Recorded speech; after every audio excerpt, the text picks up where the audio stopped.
ಕಶ್ಯಪ ಮುನಿ ಒಬ್ಬ ಪ್ರಸಿದ್ಧ ಋಷಿ ಮತ್ತು ಸಪ್ತರ್ಷಿಗಳಲ್ಲಿ ಒಬ್ಬರು. ಅವರು ಹಿಂದೂ ಧರ್ಮದ ಪೌರಾಣಿಕ ವ್ಯಕ್ತಿತ್ವವಾಗಿದ್ದು ವೇದಗಳಲ್ಲಿ ಪ್ರಮುಖ ಸ್ಥಾನ ಪಡೆದಿದ್ದಾರೆ. ಮರೀಚಿ ಮಹರ್ಷಿಯ ಮಗ, ಅತ್ಯಂತ ಪ್ರಾಚೀನನೆಂದು ಶ್ರುತಿಗಳು ಹೇಳುತ್ತವೆ. ವೇದಮಂತ್ರ ದ್ರಷ್ಟಾರನಾದ ಈತನ ವ್ಯಕ್ತಿತ್ವ ಬಹುಮುಖ ಶಕ್ತಿಯ ಪ್ರತೀಕವಾಗಿ ತೋರುತ್ತದೆ. ಪ್ರಜಾಪಿತ ಬ್ರಹ್ಮನ ಮಗನಾದ ಮರೀಚಿ ಮಹರ್ಷಿ ಕರ್ದಮ ಮುನಿಯ ಮಗಳಾದ ಕಲಾಳನ್ನು ಮದುವೆಯಾದರು. ಈ ದಂಪತಿಗಳಿಗೆ ಜನಿಸಿದ ಮಗನೇ ಕಶ್ಯಪ. ಈತನಿಗೆ ದಿತಿ, ಅದಿತಿ, ಧನು, ಕಲ, ದನಾಯು, ಸಿಂಹಿಕ, ಕ್ರೋಧ, ಪ್ರಾಧ, ವಿಶ್ವ, ವಿನತ, ಕಪಿಲ, ಮುನಿ, ಕದ್ರು ಎಂಬ 13 ಮಂದಿ ಹೆಂಡತಿಯರು. ಅದಿತಿಯ ಮಕ್ಕಳೇ ಆದಿತ್ಯರು. ದಿತಿಯ ಮಕ್ಕಳು ದೈತ್ಯರು. ಕಶ್ಯಪ ಮುನಿಗೆ ಕದ್ರು, ವಿನತ ಎಂಬ 2 ಪತ್ನಿಯರು ಸ್ವಪಲಾಪ ವಿಶೇಷ. ಇದರಲ್ಲಿ ಹಿರಿಯವಳು ಕದ್ರು ಸ್ವಲ್ಪ ಗುಣಹೀನೆಯಾದವಳು. ಕಿರಿಯವಳು ವಿನತ. ಕದ್ರು ಸದಾ ತನ್ನನ್ನು ವೈರಿಯಾಗಿಯೇ ಕಾಣುತ್ತಿದ್ದಾಳೆ ಎಂಬುದನ್ನು ಸಹ ಅರ್ಥಮಾಡಿಕೊಳ್ಳಲಾಗದ ಮುಗ್ಧೆ. ಕಶ್ಯಪ ಒಮ್ಮೆ ತನ್ನ ಪತ್ನಿಯರಿಗೆ ಉತ್ತಮ ವರಗಳನ್ನು ಕೊಡುವುದಾಗಿ ಪ್ರಕಟಿಸಿದಾಗ ಸಂತುಷ್ಟಾಂತಃಕರಣೀಯರಾದ 2 ಹೆಂಡಿರು ತಮಗೆ ಪ್ರಿಯವಾದ ವರಗಳನ್ನು ಬೇಡಿದರು. ಅದರಲ್ಲಿ ಕದ್ರು ಸಮಾನ ತೇಜಸ್ವಿಗಳಾದ 1000 ನಾಗಗಳನ್ನು ಪುತ್ರರಾಗಿ ಪಡೆಯಲಿಚ್ಛಿಸಿದಳು. ವಿನತೆಯಾದರೋ ಕದ್ರುವಿನ ಮಕ್ಕಳಿಗಿಂತಲೂ ಅಧಿಕವಾದ ಬಲಸಂಪತ್ತಿನಿಂದ ಕೂಡಿದ 2 ಮಕ್ಕಳನ್ನು ಮಾತ್ರ ಬೇಡಿದಳು. ಅವರವರ ಅಪೇಕ್ಷೆಯಂತೆ ಕಶ್ಯಪ ವರವಿತ್ತು ತಪಸ್ಸಿಗೆ ತೆರಳಿದ. ಬಹುಕಾಲ ಕಳೆದ ಮೇಲೆ ಕದ್ರು 1000 ಅಂಡಗಳನ್ನು, ವಿನತೆ 2 ಅಂಡಗಳನ್ನು ಪಡೆದರು. ಹೀಗೆ ಪಡೆದ ಅಂಡಗಳನ್ನು ಪರಿಚಾರಿಕೆಯರು ಸ್ನೇಹಪೂರ್ಣ ಕುಂಡಗಳಲ್ಲಿ ಇಟ್ಟು 500 ವರ್ಷಗಳವರೆಗೆ ರಕ್ಷಿಸಿದರು. ಅನಂತರ ಕದ್ರುಪುತ್ರರು ಹುಟ್ಟಿದರು. ವಿನತಾಪುತ್ರರು ಮಾತ್ರ ಇನ್ನೂ ಜನ ತಾಳದ ಕಾರಣ ಲಜ್ಜಿತಳಾದ ವಿನತೆ 1 ಅಂಡವನ್ನು ಒಡೆದಳು. ಅಲ್ಲಿ ಶಿಶು ಪೂರ್ಣಾಂಗವಾಗಿ ಇರಲಿಲ್ಲವಾದ ಕಾರಣ ಅದು ತನ್ನ ತಾಯಿಗೆ ಶಾಪ ಕೊಟ್ಟಿತು, ನೀನು 500 ವರ್ಷಗಳ ಕಾಲ ನಿನ್ನ ಪ್ರತಿಸ್ಪರ್ಧಿಗೆ ದಾಸಿಯಾಗುವೆ ಎಂದು. ಈ ಶಾಪ ಮುಂದುವರಿದು ಒಮ್ಮೆ ಕದ್ರುವಿನಲ್ಲಿ 1 ಬಗೆಯ ಬುದ್ಧಿವಿಕಾರವುಂಟಾಯಿತು. ಗುಣದಲ್ಲಿ ಮಾತ್ರವಲ್ಲದೆ ಇವರಿಗೆ ಹುಟ್ಟಿದ ಮಕ್ಕಳು ತದ್ವಿರುದ್ಧವಾಗಿಯೇ ಹುಟ್ಟುತ್ತವೆ. ತನ್ನ ಮಕ್ಕಳು ನೆಲದ ಮೇಲೆ ತೆವಳಿಕೊಂಡು ಹೋಗಲು, ಕಿರಿಯವಳ ಮಕ್ಕಳು ಆಕಾಶದಲ್ಲಿ ಹಾರುವುದನ್ನು ನೋಡಿ ಕದ್ರು ಸಹಿಸಲಾಗದೆ ಕೋಪದಲ್ಲಿ ತೊಳಲುತ್ತಿರುತ್ತಾಳೆ. ಮುಂದೆ ಅಂಗನ್ಯೂನತೆಯಿದ್ದ ಅರುಣನು ಸೂರ್ಯನ ಸಾರಥಿಯಾದನು. ಗರುಡನು ಮಹಾಶಕ್ತಿಶಾಲಿಯಾಗಿ ಬೆಳೆದನು. ಆ ಸಮಯದಲ್ಲೊಮ್ಮೆ ಕಶ್ಯಪ ಮುನಿ ನದಿಯಲ್ಲಿ ಸ್ನಾನಕ್ಕೆ ಮಡದಿಯರಿಬ್ಬರೊಂದಿಗೆ ಹೋಗುತ್ತಾರೆ. ಮಡದಿಯರಿಬ್ಬರನ್ನೂ ದಡದಲ್ಲಿ ಬಿಟ್ಟು ಅವರು ಸ್ನಾನ ಮಾಡುತ್ತಿರುತ್ತಾರೆ. ಆ ದಾರಿಯಲ್ಲಿ ಇಂದ್ರ ಉಚ್ಚೈಶ್ರವಸ್ಸು ಎಂಬ ತನ್ನ ಶ್ವೇತವರ್ಣದ ಕುದುರೆಯಲ್ಲಿ ಆಕಾಶ ಮಾರ್ಗವಾಗಿ ನದಿಯನ್ನು ದಾಟುತ್ತಿರುತ್ತಾನೆ. ಆಗ ಕುದುರೆಯ ಆಕಾರವನ್ನು ಕಂಡ ವಿನತ, ಆಹಾ, ಎಂತಹ ಸುಂದರವಾದ ಬಿಳಿಯ ಕುದುರೆ ಎಂದು ಆಶ್ಚರ್ಯದಿಂದ ಹೇಳುತ್ತಾರೆ. ಅವಳನ್ನು ಸದಾ ವೈರಿಯಾಗಿಯೇ ನೋಡುತ್ತಿದ್ದ ಕದ್ರು ತಕ್ಷಣ, ನಿನಗೆ ಕಣ್ಣು ಕಾಣಿಸದೇನು, ಇದನ್ನು ಹೋಗಿ ಬಿಳಿಯ ಕುದುರೆ ಎನ್ನುತ್ತೀಯಲ್ಲ, ಅದರ ಬಾಲ ಸಂಪೂರ್ಣ ಕಪ್ಪಾಗಿರುವುದು ಕಾಣಿಸುತ್ತಿಲ್ಲವೇ ಎಂದು ವಿನತಾಳನ್ನು ಕೆಣಕುತ್ತಾಳೆ. ಕದ್ರುಳ ದುರುದ್ದೇಶ ತಿಳಿಯದೆ, ಆ ಕುದುರೆ ಸ್ವಚ್ಛ ಬಿಳುಪಾಗಿಯೇ ಕಂಡಿತಲ್ಲ, ಎಲ್ಲೂ ಕಪ್ಪು ಬಣ್ಣ ಕಾಣಿಸಲಿಲ್ಲವಲ್ಲ ಎಂದು ವಿನತಾ ಹೇಳಲು ಅವಳ ಮಾತನ್ನು ಕದ್ರು ನಿರಾಕರಿಸುತ್ತಾಳೆ. ಇಬ್ಬರ ಮಾತು ವಿವಾದಕ್ಕೆ ತಿರುಗಿ ಕೊನೆಗೆ ವಾದವಿವಾದವಾಗಿ ತಿರುಗುತ್ತದೆ. ತಕ್ಷಣ ಕದ್ರು, ಆ ಕುದುರೆಯ ಬಾಲ ಕಪ್ಪು ಎಂಬುದನ್ನು ನಿರೂಪಿಸಿದರೆ ನೀನು ನಿನ್ನ ಜೀವನ ಪರ್ಯಂತ ನನಗೆ ದಾಸಿಯಾಗಿ ಸೇವೆ ಮಾಡಬೇಕು. ಹಾಗಿಲ್ಲದಿದ್ದರೆ ನಾನು ನಿನ್ನ ಗುಲಾಮಳಾಗಿ ಸೇವೆ ಮಾಡುತ್ತೇನೆ ಎಂಬ ನಿಬಂಧನೆ ವಿಧಿಸಲು ವಿಷಯ ಅರ್ಥವಾಗದೆ ವಿನತಾ ಒಪ್ಪಿಕೊಳ್ಳುತ್ತಾಳೆ. ಕದ್ರು ವಿನತಾಳನ್ನು ಜಯಿಸಬೇಕೆಂದು ಇಂದ್ರನ ಕುದುರೆಯ ಬಾಲವನ್ನು ಕಪ್ಪಾಗಿ ಬದಲಾಯಿಸಲು ತನ್ನ ಸರ್ಪ ಪುತ್ರರನ್ನು ಕರೆದು, ನೀವೆಲ್ಲರೂ ಕುದುರೆಯ ಬಾಲವನ್ನು ಹೋಗಿ ಸುತ್ತಿಕೊಳ್ಳಿ. ಆಗಲೇ ಕುದುರೆಯ ಬಿಳಿಯ ಬಣ್ಣದ ಬಾಲ ಕಪ್ಪಾಗಿ ಕಾಣುತ್ತದೆ ಎಂದು ಹೇಳಲು, ಅದರಂತೆಯೇ ಸರ್ಪಪುತ್ರರು ಕುದುರೆಯನ್ನು ಹುಡುಕಿಕೊಂಡು ಹೋಗಿ ಯಾರು ಅರಿಯದಂತೆ ಅದರ ಬಾಲಕ್ಕೆ ಅಂಟಿಕೊಳ್ಳುತ್ತಾರೆ. ಇಂದ್ರ ವಾಯುವಿಹಾರ ಮುಗಿಸಿ ಹಿಂತಿರುಗುವಾಗ ಕುದುರೆಯನ್ನು ನೋಡಿದ ವಿನತ ಕುದುರೆಯ ಬಾಲ ಸಂಪೂರ್ಣವಾಗಿ ಕಪ್ಪಾಗಿರುವುದನ್ನು ನೋಡಿ ಒಪ್ಪಿಕೊಳ್ಳಲು ಕದ್ರು ವಿನತಾಳನ್ನು ತನ್ನ ದಾಸಿಯಾಗಿಸಿಕೊಳ್ಳುತ್ತಾಳೆ.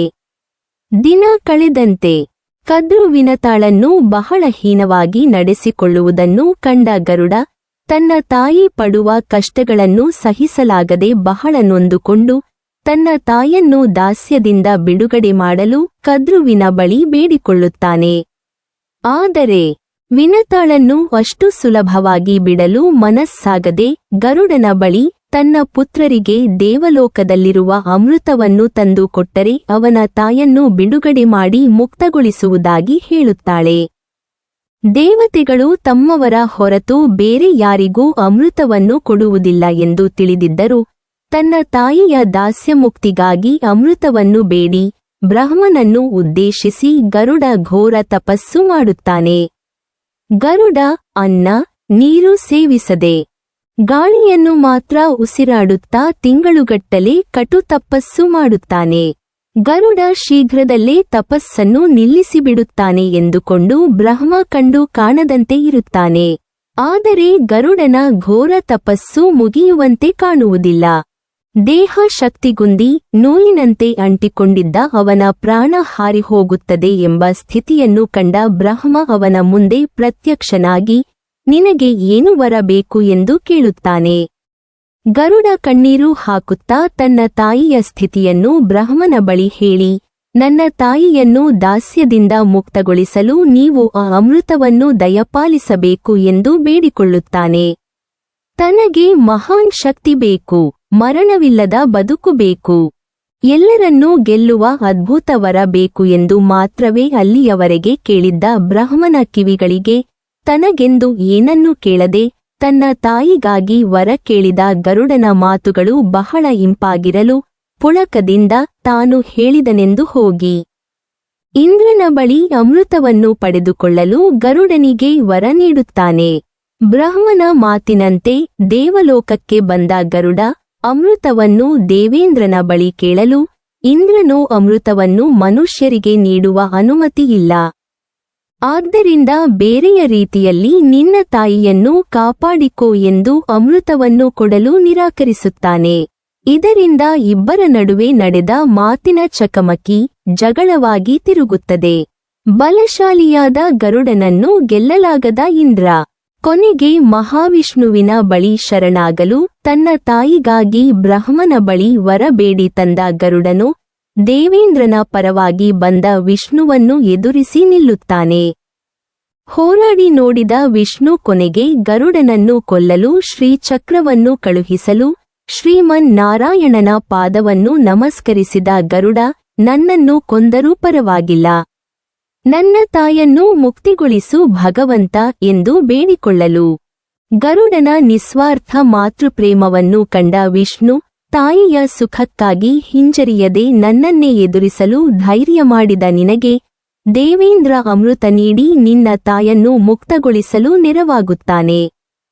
ಈಗಲಾದರೂ ನಿನಗಾಗಿ ಒಂದು ವರವನ್ನು ಕೇಳು ಎನ್ನುತ್ತಾನೆ.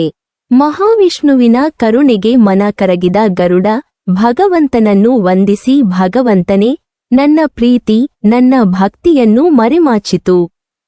ಅದಕ್ಕೆ ಪ್ರಾಯಶ್ಚಿತ್ತವಾಗಿ ಎಂದೆಂದಿಗೂ ತಮ್ಮೊಂದಿಗಿರುವ ವರ ಒಂದನ್ನು ದಯಪಾಲಿಸುವಂತವನಾಗು ಎಂದು ಕಣ್ಣೀರಿಡುತ್ತಾ ಕೇಳಲು ಅಮೃತವನ್ನು ನೀಡಿ ಅವನ ಕೋರಿಕೆಯನ್ನು ಒಪ್ಪಿಕೊಂಡ ವಿಷ್ಣು ಗರುಡನನ್ನೇ ತನ್ನ ವಾಹನವಾಗಿ ಸ್ವೀಕರಿಸುತ್ತಾನೆ. ಕೊನೆಗೆ ಅಮೃತವನ್ನು ಸರ್ಪಗಳ ಮುಂದಿಟ್ಟ. ವಿನತೆಯ ದಾಸ್ಯಮುಕ್ತಿಯಾಯಿತು. ಆದರೆ ಸರ್ಪಗಳಿಗೆ ಮಾತ್ರ ಅಮೃತ ದಕ್ಕಲಿಲ್ಲ. ಸರ್ಪಗಳು ಅಮೃತಕ್ಕೆ ಬಾಯಿ ಹಾಕುವ ಮೊದಲೇ ಗರುಡನಿಗೆ ಅವುಗಳ ಮೋಸ ತಿಳಿದುಹೋಯಿತು. ತನ್ನ ತಾಯಿಯನ್ನು ವಂಚನೆಯಿಂದ ಸೋಲಿಸಿ ದಾಸಿಯಾಗಿ ಮಾಡಿಕೊಂಡರೆಂದು ಕೋಪದಿಂದ ಕುದ್ದುಹೋದ ಗರುಡ ಅಮೃತ ಕಲಶ ಕಸಿದು ಇಂದ್ರನಿಗೆ ಮರಳಿಸಿದ. ಅನಂತರ ಪ್ರತೀಕಾರ ತೀರಿಸಲು ಸಿಕ್ಕಲ್ಲೆಲ್ಲ ಸರ್ಪಗಳ ಮೇಲೆರಗಿ ಕೊಂದು ತಿನ್ನತೊಡಗಿದ. ಗರುಡನಿಗೆ ಭಯಪಟ್ಟು ಸರ್ಪಗಳು ತಲೆಮರೆಸಿಕೊಂಡು ಓಡಾಡತೊಡಗಿದವು.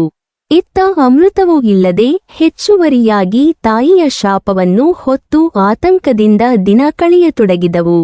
ಕದ್ರು ಇಡೀ ಸರ್ಪಕುಲಕ್ಕೆ ಶಾಪ ನೀಡಿದ್ದರಿಂದ ಯಾರೂ ಬದುಕುಳಿಯುವ ಅವಕಾಶವೇ ಇರಲಿಲ್ಲ.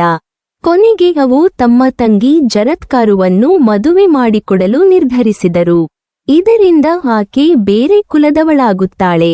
ಅವಳಿಗೆ ಹುಟ್ಟುವ ಮಗ ತಮ್ಮನ್ನು ರಕ್ಷಿಸಬಹುದೆಂದು ಆಶಿಸಿದರು. ಅದರಂತೆ ಜರತ್ಕಾರು ಎಂಬ ಋಷಿಗೆ ತಮ್ಮ ತಂಗಿ ಜರತ್ಕಾರುವನ್ನು, ಅಂದರೆ ಗಂಡ ಹೆಂಡತಿ ಇಬ್ಬರ ಹೆಸರು ಒಂದೇ, ಇವಳನ್ನು ಕೊಟ್ಟು ಮದುವೆ ಮಾಡಿದರು. ಅವರಿಗೆ ಹುಟ್ಟಿದ ಮಗನೇ ಆಸ್ತಿಕ.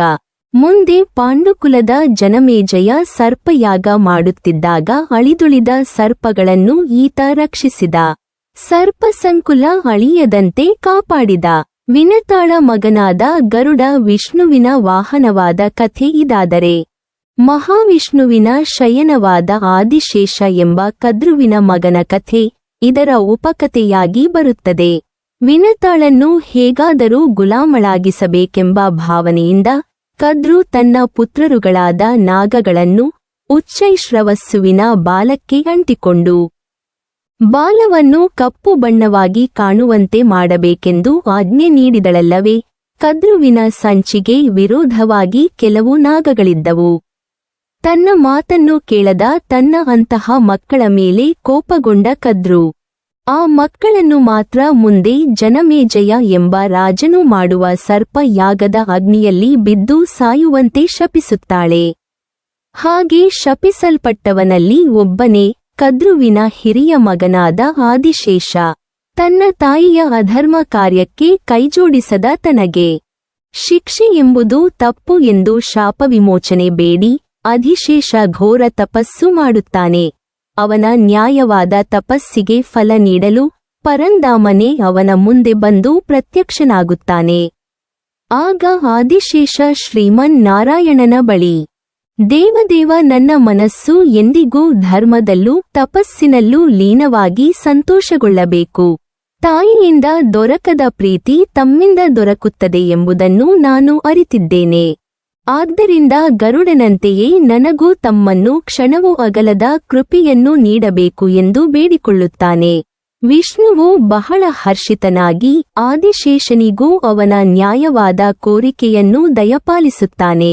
ತನ್ನ ತಾಯಿಯ ಸುಖಕ್ಕಾಗಿ ದೇವರೇ ಆದರೂ ತನ್ನನ್ನೇ ಎದುರಿಸಲು ಧೈರ್ಯ ಮಾಡಿದ ಗರುಡನನ್ನು ತನಗೆ ವಾಹನವಾಗಿ ಸ್ವೀಕರಿಸಿದ್ದಲ್ಲದೆ ತನ್ನ ತಲೆಯ ಮೇಲೆ ಹಾರುವ ಗರುಡ ಧ್ವಜವಾಗಿಯೂ ಒಪ್ಪಿಕೊಳ್ಳುತ್ತಾನೆ ಭಗವಂತ.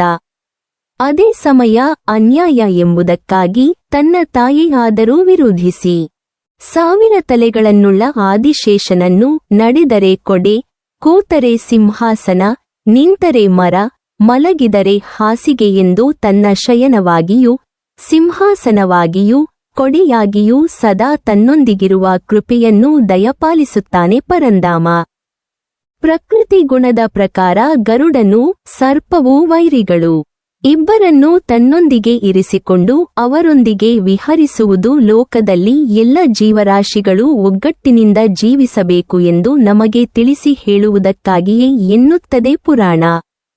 ಭಕ್ತ ಎಂದಿಗೂ ತನ್ನ ದೇವರ ಜತೆಯಲ್ಲಿಯೇ ಇರಬೇಕು ಎಂದರೂ ಅಥವಾ ದೇವರು ಸದಾ ತನ್ನೊಂದಿಗೆ ಇರಬೇಕು ಎಂದರೂ ನ್ಯಾಯವಾದ ಕೋರಿಕೆಯನ್ನು ಭಕ್ತಿಯ ಕಾರಣ ನ್ಯಾಯವಾದ ಕೋರಿಕೆಯಾಗಿ ಒಪ್ಪಿಕೊಂಡು ನೆರವೇರಿಸುವವನೇ ನಮ್ಮ ಭಗವಂತ. ನೀವಿನ್ನೂ ನಮ್ಮ ಚಾನಲನ್ನು ಸಬ್ಸ್ಕ್ರೈಬ್ ಮಾಡಿಲ್ವಾ? ಹಾಗಾದರೆ ಈ ಕೂಡಲೇ ನಮ್ಮ ಇಂದ್ರಜಾಲ ಚಾನಲನ್ನು ಸಬ್ಸ್ಕ್ರೈಬ್ ಮಾಡಿ ಮತ್ತು ಪಕ್ಕದಲ್ಲಿರುವ ಬೆಲ್ ಐಕಾನ್ ಅನ್ನು ಕ್ಲಿಕ್ ಮಾಡಿದರೆ ನಮ್ಮ ಹೊಸ ವಿಡಿಯೋಗಳನ್ನು ನೀವು ನೋಡಬಹುದು.